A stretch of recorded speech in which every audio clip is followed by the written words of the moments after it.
여러분의 아침을 함께합니다. 94.5MHz YTN 뉴스 FM 신율의 출발 새 아침.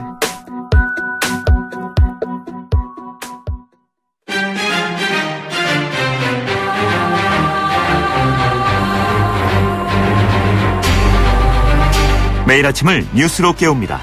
신율의 출발 새 아침. 교육부는 정규직 전환심의위원회의 심의 결과를 바탕으로 교육 분야 비정규직 개선 방안을 11일 공개했었습니다.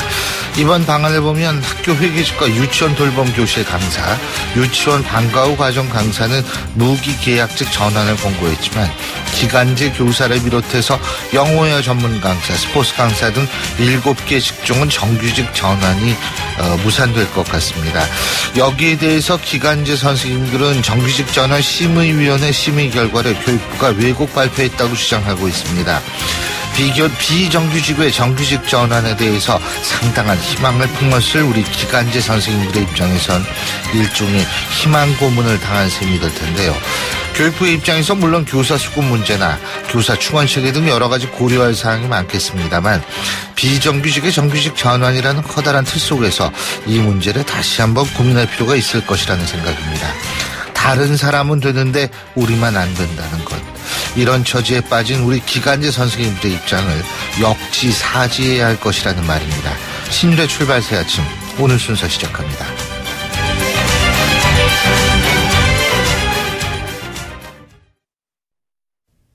YTN 라디오 신율의 출발 새 아침. 예, 지금까지 들어온 뉴스 정리해 보겠습니다. 백병규 시사평론가 스튜디오에 나와 계십니다. 어서 오십시오. 안녕하십니까. 예, 유럽연합이 독자적인 대북 제재안을 추진하기로 한 모양이죠? 네, 유럽연합으로서도 더 이상 이 북한 핵 문제가 이제 그 강 건너 풀 보듯할 수 없게 된 상황이 아닐까 싶은데요. 이 마이클 페론 그 영국 국방장관은 이런 말을 했습니다. 런던은 미국의 그 LA보다도 훨씬 북한에 그 가깝게 있다. 이런 말도 했었는데요. 네, 이 페데리카 모게리니 유럽연합 그 외교안보국 고위대표 어제 그 북한 핵 문제와 관련해서 북한을 그 대화로 유도하기 위해서 그 유엔 안보리가 어제 이전에 그 채택한 이 새로운 대북 제재 결의 이행하는 한편 유럽연합 차원의 그 독자적인 그 대북 제재안을 마련해 나가기로 했다고 이제 밝혔습니다. 이 모게리니 그 고위대표는 어제 그 프랑스 그 스트라스부르에서 열린 그 유럽의회 그 본회의에 출석을 해서 최근 이제 그 북한 육차 핵실험에 관한 그 보고를 통해서 이같이 이야기를 했는데요. 어제 그 이례적으로 북한 핵 문제를 그 공식 의제로 삼아서 그 유럽연합의 그 대외 정책을 총괄하는 그 책임자로부터 보고를 듣고 유럽연합 차원의 그 대응 방안을 놓고 이제 그 토론을 벌였습니다. 이 모게리니 그 대표는 유엔 안보리에서 그 결정한 그 제재 조치를 보완하고 북한에 최대한 압력을 넣기 위해서 유럽연합 그 외교장관 회의에서 그 합의한 대로 유럽연합 차원의 그 추가적인 대북 제재에 대한 논의를 이어갈 것이다. 이렇게 밝히기도 했죠. 근데 어쨌든 이게 지금 북한은 유엔 대북 제재 결의를 전면 배격한다는 입장 아닙니까? 그죠? 네. 지금 바로 이제 그 들어온 소식인데요. 어쨌든 구체적인 내용은 좀 더 그 살펴봐야겠습니다만은, 북한은 그 유엔의 그 유엔 안보리 그 대북 제재 결의에 대해서 그 전면 배격을 하고 미국과 균형을 이룰 힘을 다지겠다. 이런 입장을 좀 밝혔다고 하네요. 예, 그렇군요. 그리고 이 전술핵 배치 문제 말입니다. 이것도 이제 계속 논란이 되고 있는데 청와대가 한반도 비핵화 원칙에 변함이 없다는 점을 분명히 하고 나섰고 미국 국방장관 회담에서는 물론 국회에서 이 전술핵 문제를 언급한 송영무 국방장관에 대해서도 경고를 했다. 지금 이런 소식이 있네요. 네, 뭐 주의를 줬다는 게 이제 맞을 것 같긴 한데요. 네. 이상칠 그 청와대 그 국가안보실 1차장 어제 그 기자들과 만나서 요새 그 일각에서 그 전술핵 재배치와 관련된 얘기들이 좀 많이 나오고 있는데 이미 그 대변인을 통해서 이야기한 바처럼 우리 정부의 그 한반도 비핵화 원칙에는 그 변함이 없다는 점을 이제 분명히 했습니다. 그리고 전술핵 재배치 이 검토한 바도 없다 이렇게 분명히 이제 선을 그었는데요. 네. 이 한반도 비핵화의 그 기본 원칙의 전술핵 배치가 그 위배될 뿐만이 아니라 우리가 추구하고 있는 그 북한의 핵폐기를 통한 그 한반도 비핵화 명분이 약화되거나 상실될 우려가 있고 또 그 남북한이 그 핵무장을 하게 되면은 그 동북아의 그 핵무장이 그 확산되는 문제가 있다고 이제 지적을 하기도 했습니다. 예. 그리고 그 송영무 국방부 장관이 그 지난달 30일 그 제임스 매티스 미 국방부 장관과 만나서 이 전술핵 재배치 문제를 그 논의했다고 이제 밝힌 데 이어서 이 최근 국회에서 이 전술핵 재배치 검토할 수 있다 이렇게 얘기하지 않았습니까? 여기에 대해서도 청와대는 이 메시지에 주의해달라 이런 경고를 이제 보냈다고 하네요. 예, 뭐 당연히 청와대 이럴 수 있는데 제가 볼 때는 외교적 기법상으로 볼 때 여러 가지 얘기가 나오는 것이 우리의 외교력 강화와 중국을 컨트롤하는 데 훨씬 또 합리적일 수 있다라는 그런 생각도 좀 했으면 좋겠습니다. 미국 같은 경우가 대표적이죠. 트럼프 대통령과 매티스 법무 장관이 아주 다른 이야기를 서로 발신을 하고 있기도 하죠. 네. 자, 이 박상진 중소벤처기업부 장관 후보자에 대한 인사청문 보고서 채택이요. 이게 아주 독특한 게 여당이 지금 이걸 기간을 미루자 그러죠. 예? 네, 어제 이제 채택 여부를 결정을 했어야 되는데 하루 정도 시간을 좀 더 갖고 보자. 이렇게 여당이 그랬다며요? 맞습니다. 더불어민주당이 하루 더 미뤘죠. 더불어민주당이 아직 최종 입장이 조율되지 않았다. 이제 이런 이유를 이제 제시를 했는데요. 그러나 사실은 청와대의 기류가 강행적으로 좀 가닥을 잡고 있는 것 아니냐. 이제 이런 분석들이 좀 나오고 있습니다. 국회 산업통상자원 중소벤처기업위원회 여야 간사들 어제 오후에 국회에서 회동을 갖고 이 박상진 후보자 청문보고서 채택에 대해서 논의를 했지만 합의에 이르지는 못했습니다. 야 3당은 이 박상진 후보자가 초대 중기부 장관으로서 여러 가지 자질면에서 준비가 돼 있지 않다. 특히 역사관이나 창조과학계 활동과 관련해서 이중적인 태도를 취한 점에서 부적격이다. 이런 입장을 이제 표명을 했는데요. 그러나 더불어민주당 측에서 아직 후보자에 대한 최종 입장이 조율이 되지 않은 상태라면서 시간을 더 달라 해서 이제 오늘까지 좀 늦추기로 했다고 합니다. 민주당 간사인 홍익표 의원 기자들과 만나서 입장 조율 중에 있으니 조금만 기다려달라. 우리 입장을 정리하기 위해서 의견을 수렴 중이다 이야기를 했는데 청와대는 어제 인사청문회를 끝난 박상진 중소벤처기업부 장관 후보자에 대해서 특별하게 더 나온 것은 없다. 이제 이런 입장을 좀 밝혔다고 하죠. 이 부분도 지금 이제 김희수 전 헌법재판소장 후보자 문제하고 이 문제하고 이게 또 연결이 돼가지고 여러 가지 또 이 복잡한 정치적 이 계산법이 나오는 거 아니냐 이런 얘기도 있는데 여기에 공식이 하나 더 있죠. 바로 김명수 대법원장 후보자. 근데 이 김명수 대법원장 후보자에 대한 인사청문회가 어제 열렸죠. 네. 일단 김명수 대법원장 후보자가 정면 돌파를 이제 시도를 했습니다. 이 정치적 이념적으로 편향되어 있는 것 아니냐 이런 보수 야당의 공세에 대해서 이 김명수 대법원장 후보자 이 판사를 이념적인 잣대인 진보와 보수로 양분에 구분하는 것은 큰 의미가 없을 뿐 아니라 적절하지도 않다고 이제 반박을 했습니다. 이 김명수 후보자는 개인의 기본권 보장과 소수자 보호라는 사법의 본질적인 사명에 충실을 하였을 뿐 이념적으로나 정치적으로 편향된 생각을 가져본 적이 전혀 없다면서 이제 이같이 이야기를 했는데요.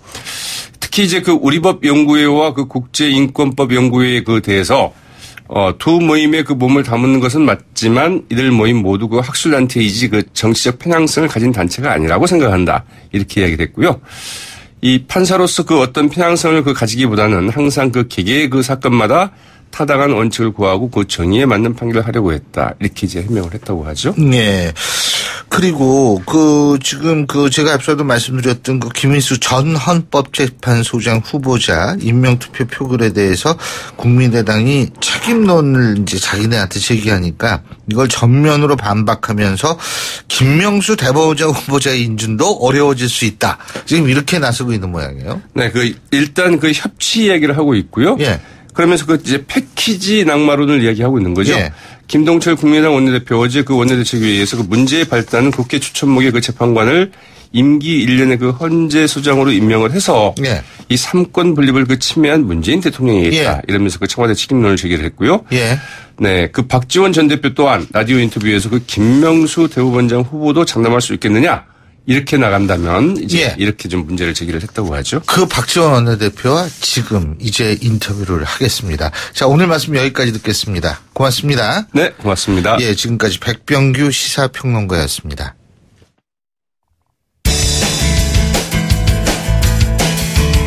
여러분은 지금 FM 94.5MHz로 방송되고 있는 신율의 출발 새 아침을 듣고 계십니다.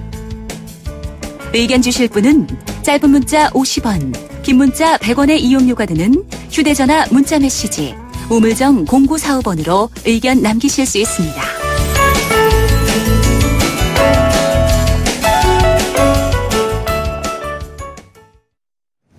김희수 전 헌법재판소장 후보자 임명 동의안 부결 여파가 여전히 사그러들지 않고 있습니다.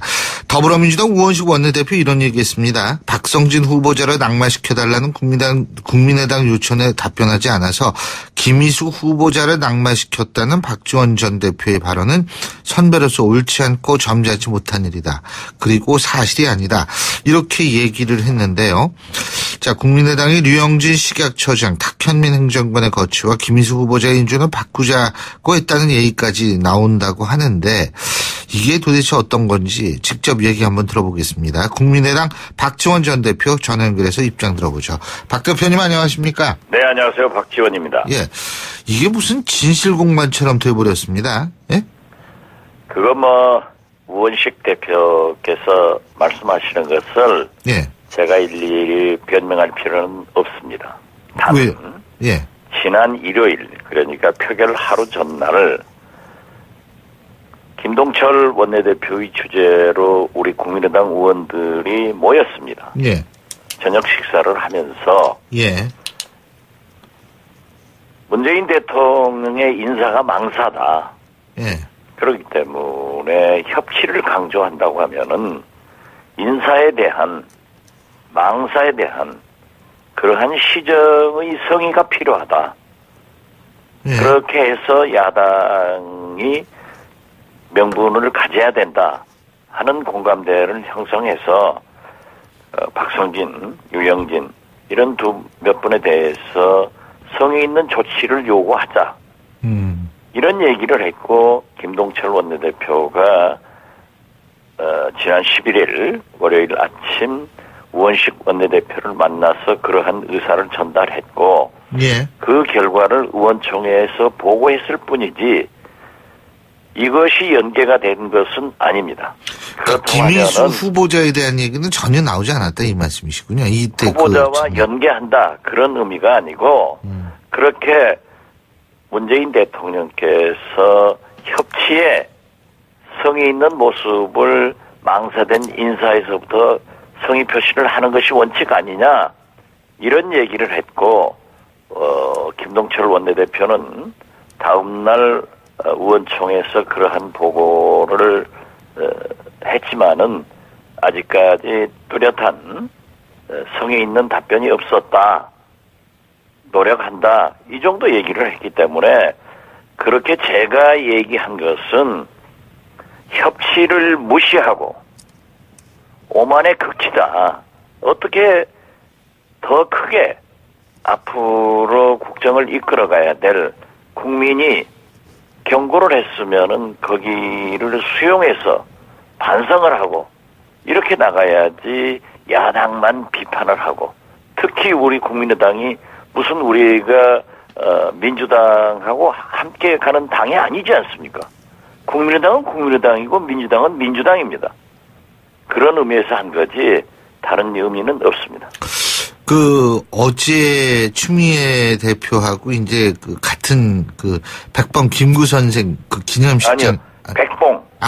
그렇군요. 백봉 나영균 선생. 예, 나영균 선생이군요. 그 기념식장에서 만나셨죠? 네, 그렇습니다. 예. 저 어제 뉴스 봤거든요.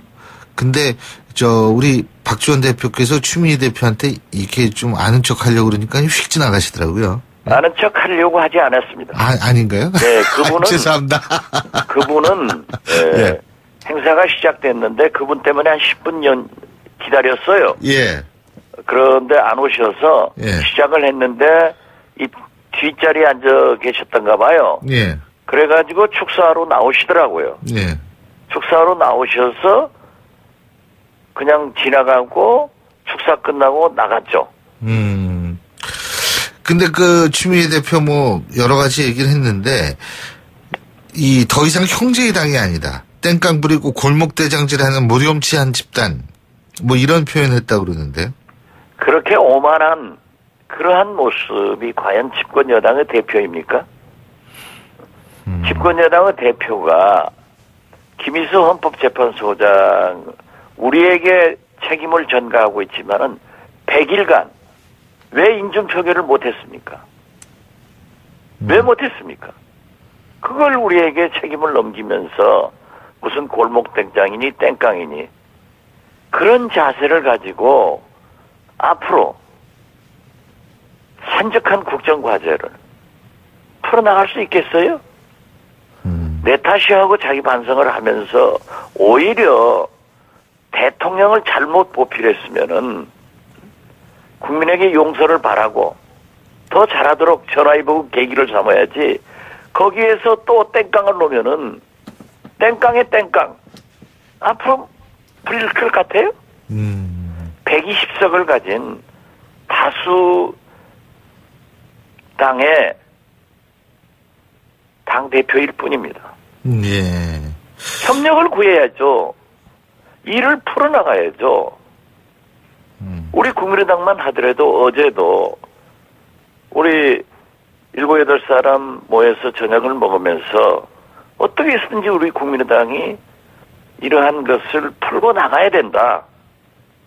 이런 것을 논의하고 있는데 자기들은 청와대는 청와대대로 야당 대표는 야당 대표대로 지도부는 지도부대로 의원들은 의원대로 국민의당을 성토하고 야당을 성토한다고 하면은 과연 민주당이 이 국정을 독자적으로 끌고 갈 수 있습니까?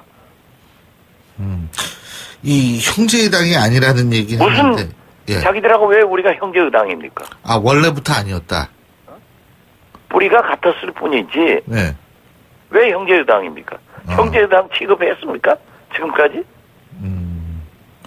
우리가 이낙연 총리를 비롯해서 지금까지 협력을 해줬을 때 추미애 대표가 우리를 어떻게 공격했습니까? 형제 취급했습니까? 예.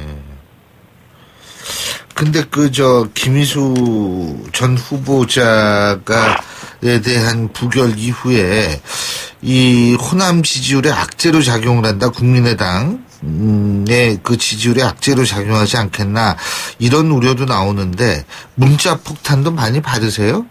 언제부터 국민의당을 호남을 그렇게 염려를 해줬습니까? 전국에 있는 기독교 신자들이 예. 절대 인준하지 마라 하고 수천 통의 문자를 보냈을 때 영남의 기독교 신자들은 수도권의 기독교 신자들은 찬성했습니까? 그러한 문자 폭탄에 대해서는 저도 굉장히 시달리고 있습니다. 그렇지만 지금 또 어제부터는요 문자가 3가지가 와요. 예. 첫째는 김희수 헌법재판소장 낙마 잘했다. 이렇게 얘기하는가 하면은 또 어떤 분들은 왜 낙마시켰느냐라는 비난. 이제는 김명수 대법원장 낙마시켜라. 이런 거예요. 물론 국민이 보내는 문자이기 때문에 참조는 하지만은 그러나 국회의원으로서 언제부터 호남이 언제부터 그렇게 찬성도 반대도 그렇게 극심하게 하지 않았습니다. 예. 그러면 호남 사람은 무조건 해주고 비호남 사람은 무조건 비토하는 것이 국민의당이 할 일입니까? 예. 그런 식으로 소화병적으로 지적을 하기 때문에 지난번 추경도 대통령이 그렇게 목매었지만은 표결하는 날 보세요. 자유한국당 들어온다고 하니까 26명 외국 내보내는 정당. 정신 나간 정당 아니에요? 이번에도 왜 100일간 김희수 헌법재판소장을 표결하지 못했는가? 야당을 그렇게 설득했는가? 김희수 헌법재판관의 통진당에 대한 이석기 전 의원에 대한 소수 의견이 그렇게 부적절했는가? 이런 것을 국민에게 설득하고 언론에 설명을 하고 야당 의원들에게 설득을 했어야 됩니다. 예. 그러한 노력은 하지 않고 당연히 국민의당은 해줄 거다. 당신들이 호남 여론이 있는데 어떻게 할 거냐. 호남 출신인데. 이렇게 아니한 태도를 가지고 밀어붙이려고 하면은 안 됩니다. 그리고 이것은 준엄한 국민의 심판이에요. 예. 이걸 받아들여서 그래도 임기 4개월 만에 빨리 온 겁니다. 오만의 극치예요, 이것은. 예. 그러면 이걸 전화위복의 계기로 삼아서 다시 한번 국정을 어떻게 새로운 대한민국을 어떻게 적폐청산 대개혁을 할 것인가. 이런 노력을 해야지 땡깡 알겠습니다. 놓으면은 우리가 그러면 잘못했습니다 예. 하고 따라가야 됩니까? 예. 언제 우리 국민의당이 민주당 동생입니까? 형님입니까? 예. 박 대표님도 뭐 5,000통 넘게 받았다는 기사를 제가. 5천이 아니라 저는 뭐 한 10,000통 이상. 10,000통. 휴대전화 자주 바꾸셔야 될 것 같아요. 고장나요? 그거 너무 많이 받으면. 뭐 쓸 수가 없지만은. 예. 또 바꾸면은 그게 금세 공개를 시켜버려요. 아. 이 휴대폰을 전부 공개시켜서 문자 폭탄을 막게 한 장본인이 어느 당 소속 의원입니까? 그러한 짓을 하고 예. 남의 당이 이게 무슨 형제당이니? 예. 언제 형제당이었어요? 그리고 말이에요. 지금 이제 여당 원내대표 책임론도 제의가 되는데, 표 계산 잘못했다 이거예요. 그런데 원내대표 여기에 대해서 어떻게 보세요?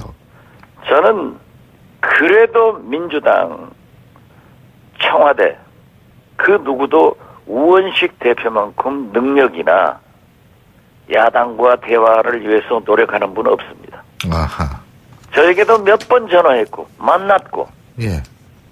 그 위에 청와대 누구도 민주당 지도부 누구도 추미애 대표는 뭐 야당 비난이나 하지 그게 왜 있는 정당 대표입니까? 예. 알겠습니다. 그러나 예. 문재인 대통령께서 온정주의로 나가면 안 됩니다. 우리가 탄핵을 시킬 때 새누리당 비박계 의원들의 표가 제가 우원식 죄송합니다. 당시 원내대표하고 저하고 표 계산을 해보니까 약 20표 정도가 국민의당, 민주당에서 탄핵을 반대할 수 있는 의원들이 나오더라고요. 우리 우 대표하고 카운트를 해보니까. 예, 우상호 대표 말씀하시죠. 우상호 대표하고. 우리는 그렇게 얘기를 했어요. 그렇게 해가지고 이게 투표라고 하는 것은 표결이라고 하는 것은 위험하니까 40표를 확보하자. 그러니까 제가 아무래도 김무성 대표하고 가까우니까 비박계를 접촉하라. 제가 그래서 발표를 했어요. 40표 확보됐다. 이제 표결해도 된다. 하다가 조금 있다가 60표 확보됐다. 자신한다. 했는데 탄핵 표결 결과 62표를 더 얻어왔지 않습니까? 이렇게 표결을 앞두고는 청와대도 민주당도 어텐션 해야 됩니다. 그런데 보세요. 추경 때 청와대가 했습니까? 민주당 그건 뭐예요? 이때 문재인 대통령이 불처럼 화를 내고 조치를 했어야 됩니다. 이렇게 하니까 100일간 하늘 쳐다보고 있다가 이 꼴 당한 거예요. 잘 알겠습니다. 내 탓이요. 그러나 이것은 국민이 준 경고이기 때문에 전화위복의 계기로 삼아서 다시 국민의당과도 야당과도 대화를 해서 국정을 알겠습니다. 김명수 대법원장을 하는데 노력해야지. 우리는 걱정을 하고 있는데 저는 그렇습니다. 사법부 개혁을 위해서 반드시 무슨 조치가 있어야 된다라고 하는데 땡깡 논다 어쩐다 하고 골목대장이다 저렇게 비난하면은 우리가 들어올 수 있는 길이 없잖아요. 그래서 저희들이 그런 박성진 장관 후보자 같은 사람 그런 분들이라도 성의를 보여야 아 저렇게 바뀌는구나. 알겠습니다. 야당에게 명분을 주는구나 하는 거예요. 예, 잘 알겠습니다. 자격 없으면 나가라고 그러세요. 예. 오늘 말씀 여기까지 듣겠습니다. 고맙습니다. 네, 감사합니다. 지금까지 국민의당 박지원 전 대표였고요. 신율의 출발 새 아침 1부 순서 여기서 줄입니다. 잠시 뒤 2부에서 뵙겠습니다. 소통의 아침을 여는 공정한 목소리. 신율의 출발 새 아침. 신율의 출발 새 아침 2부 순서 먼저 광고부터 듣겠습니다. YTN 라디오 신율의 출발 새 아침. 예, 박근혜 정부의 문학의 블랙리스트가 논란이 됐었는데, 자, 이번에는 이명박 정부 시절에도 문학의 블랙리스트가 존재했다는 사실이 드러나서 정말 많은 분들 충격적으로 받아들이고 계실 텐데요. 국정원 적폐청산 태스크포스가 찾아낸 문건에서 우리가 이름만 들으면 알만한 소설가, 가수, 영화감독 등 총 82명의 이름이 담겨있는 명단이 나왔습니다. 이 블랙리스트는 원세훈 전 국정원장 지시로 만들어졌고 명단에 오른 이들은 정부 비판 세력으로 지목돼서 방송 퇴출 등의 피해를 입은 것으로 드러나는데요. 자, 블랙리스트에 오른 당사자시죠. 소설가 조정래 작가 전화 연결해서 입장 들어보겠습니다. 안녕하십니까? 예, 안녕하세요. 예, 블랙리스트, 이명박 정권 블랙리스트 명단에 이름이 올라가셨는데 기분이 어떠셨습니까? 저는 티베산맥 사건 때문에 군사정권에서부터 하도 많이 당해가지고 예, 별로 놀랍진 않았습니다. 예. 그렇죠. 사실 많이 고생 많이 하셨는데, 이 이명박 정권 때 문학의 블랙리스트 명단에 오르셔가지고, 좀 이해가 안 가는 상황을 맞닥뜨리거나 이런 적 있으셨어요? 그때부터 이명박 정권부터 박근혜 정권까지 계속해서 수많은 일을 당했는데요. 예. 이제 구체적으로는, 제 소설 대하설 아리랑이 네. 드라마로 시도되다가 여러 번 좌절돼 버리는 일을 겪었고요. 예. 그리고 강연 날짜 정해지면은 2, 3일 전에 특별한 이유도 없이 곤란한 이유 때문에 안 되겠습니다 하고 취소당하고. 무슨 이유 때문에? 특별한 이유를 밝히지 못해요. 어쩔 수 없이 불가피하기 때문에 그런 막연한 이야기로 강연 취소당하고, 또 방송국 심지어는 어떤 방송에서는 전부 촬영해가지고 가서 방영 안 해버리고 그런 일이 비일비재했죠. 예, 그런 일이 하여간 그래서 그때 이게 다시 이 옛날처럼 돌아가는구나 이런 생각 하셨겠네요. 그러면요. 특히 이명박 정부에서는 예. 촛불 광우병, 예. 초파동 때문에 촛불 시위가 일어났을 때 그 시위대를 해체하면서 바로 유모차를 끌고 나왔던 주부들을 내사했지 않습니까? 예. 그런 게 신문에 보도되면서 그 촛불 시위가 해산되는 일이 벌어졌기 때문에 이미 국정원이 그런데 깊숙이 개입한다는 걸 다 온 국민에게 알려줬습니다. 그렇군요. 예. 근데 지금 이 블랙리스트 이렇게 쭉 보면은요, 이 조정래 선생님도 물론 계십니다만 문학의 연예계 인물 한 85명, 이게 80명이 넘거든요. 영화 감독, 특히 영화계가 많더라고요. 예, 보니까 이게 왜 그렇다고 보세요? 근데 소설은 한 권짜리 소설만 읽으려도 이틀 걸리지 않습니까? 그 영화는 2시간이면 핵심적으로 대중들에게 강력한 힘으로 파워가 작용되지 않습니까? 그게 두려워가지고 억압하려고 한 것이죠. 근데 이 조정래 선생님 같은 아주 정말 훌륭한 소설가도 계시고, 영화계에서는 또 유명하신 감독들은 다 들어가 계시는 것 같더라고요. 예? 그러니까 한류를 어떻게 한다고 그러는데, 그거 어떻게 하려고 그랬는지 모르겠어요. 예? 그런데 이제 군사 독재 정권이었다면은 이해가 되는데요. 이게 국민이 직접 뽑은 민간 정부입니다. 이게 민주주의를 표방하는 정부가 뭐가 자신이 없어서 이렇게 비판을 싫어합니까? 정치는 올바로 하는 것이고, 올바로 노력하다 보면 잘못하는 게 생길 때 비판받아야 하는 것이 원칙입니다. 그 비판이 두려워서 이런 식으로 억압한다면 억압이 되겠냐고요.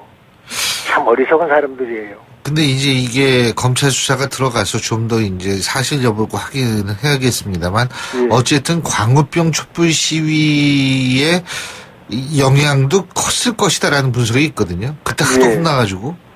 네? 그런데 정정당당할 때 국민에게 정정당당하게 모습을 보이고 또 어려움이 있을 때는 설득을 시키고 진실을 밝혀서 협조를 구해야 민주주의 아닙니까? 그걸 안 하고 무조건 옛날 군사 정권의 습관을 그대로 답습하려고 하면 그것이 초반에는 되는 것 같지만은 시간이 지나면 안 된다는 것을 역사에서 배워야 되는데 어리석은 자들이 그걸 못 배우니까 가엾을 뿐이지요. 블랙리스트에 오른 분 중에 한 분이죠. 김미화 씨 같은 경우에는 한 사람의 삶을 망가뜨린 책임을 져야 한다. 그래서 MB를 상대로 소송 고민 중이다. 이런 얘기를 했는데 조정래 선생님께서는 뭐 이분과 관련해서 어떤 대응을 하실 계획은 없으세요? 그것은 이제 김미화 씨 입장이고 제가 생각하기는 이미 국정원 댓글 사건으로 하여금 국정원이 민간 국내 정치에 개입할 수 없다는 헌법 조항을 위배한 것에 대해서 그리고 직권 남용에 대해서 그 불법성을 수사하고 있습니다.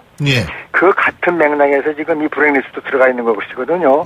그러므로 새로 들어온 정부가 이것을 명명백백하게 국민 전부가 납득할 수 있도록 철저히 수사해서 발본색원해야 하는 의무와 책임을 지고 있는 것입니다. 저는 그래서 이 새로운 정부에게 그 의무와 책임을 국민의 한 사람으로서 지우면서 지켜보고 있겠습니다. 어떻게 결과를 내리는지. 아니 근데 조정래 선생님 개인적으로 피해를 보신 거 아니에요? 그 피해는 진실을 말해야 하는 작가로서 당연히 받아야 할 임무 수행의 한 과정이기 때문에 국가를 상대로 저는 그런 짓을 안 하겠습니다. 당연히 받아야 하리라는 의미가 어떤 의미세요? 그거 안 받아야지 당연한 거 아니에요? 그런 피해를? 어떤 시대나 정치하는 자들이 이기심 앞에서 수많은 예술가들, 작가들은 당해왔습니다. 그것이 삶의 훈장이고 역사를 바로 세워가는 임무지요. 상관없습니다. 그리고 조정래 선생님 같은 경우에는 그 이명박 정부의 4대강 사업 뭐 이런 거 비판하셨어요? 철저하게 했지요. 이명박 정권에서 제일 크게 내세웠던 게 4대강 사업인데 저는 물은 흐르게 해야 한다. 고이는 물은 썩는다. 하는 망고의 진리를 거역하는 것이 4대강 사업이었거든요. 그래서 모든 사람은 다 아는데 대통령 이명박만 그 진리를 모르는 것 같아서 그 부당성을 지적을 해서 비판했었지요. 그리고 또 한 가지는 대통령 되자마자 금강산 관광이 실시돼서 한 사람이 총격 맞고 죽었지 않습니까? 그 사건을 갖다 놓고 바로 남북관계를 파탄으로 몰아넣어버리면서 금강산 관광을 중지시켰습니다.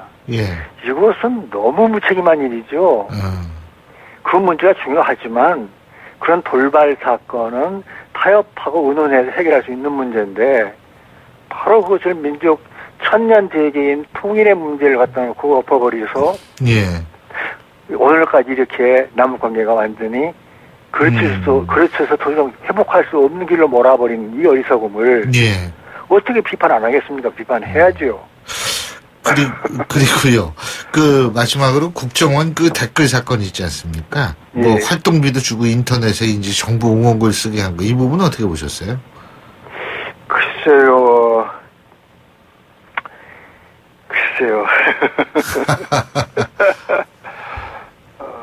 참, 국정원이라는 것이 과연 있어야 하는 것인지 하는 근본적 회의를 불러일으키게 하는 것이 계속되는 사건들입니다.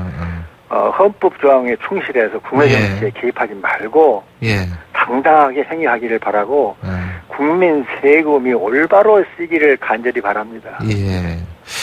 알겠습니다.